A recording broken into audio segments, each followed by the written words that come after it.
I was in the U.S. Army in Korea during combat. I was with the 17th Field Artillery.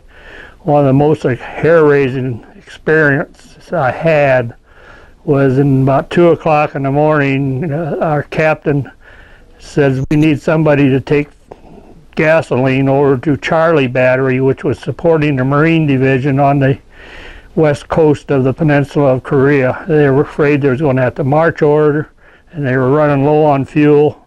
So they didn't know if they could get all their 8-inch howitzer guns out of the tar pits. I loaded on 19 55-gallon drums of gasoline and started over to Charlie Battery from our service battery.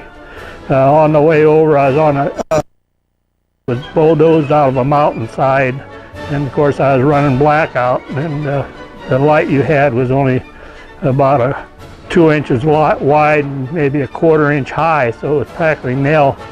So you used a stick to wall the mountain, because on the other side there was no guardrail, and it was a drop off of probably 150 feet into the Imjim River.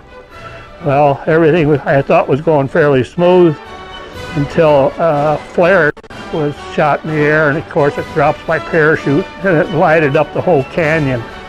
So here I'm sitting with 19 55 gallons of drum of gasoline, and the North Koreans were sitting there with knee mortars and firing at me. So immediately I had plenty of light to see. So I shifted up into a higher gear and tried to get off the mountainside as fast as I could.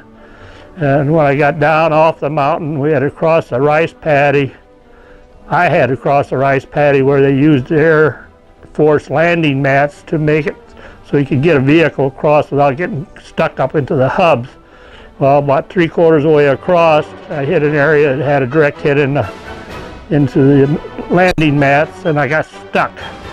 So I walked the rest of the way up into Charlie Battery, which was supporting the U.S. Marine Corps, and told the motor sergeant there where I was at and the problem I had. So he brought out an M4 Caterpillar that we used to haul the 8-inch howitzers, moving them from position to position, and it had a winch on the back. He winched me out.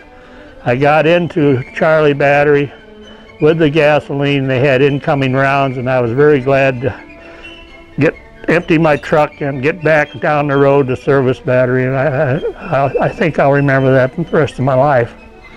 So it was just one of the many experiences that you're always relying on your buddies. A lot of times in May '53, when the Chinese helped the North Koreans trying to push us out of Korea, they came at us in such groves. It was unreal. You couldn't believe how they would just walk over their own dead and keep coming at you. It was memories you don't even want to remember hardly.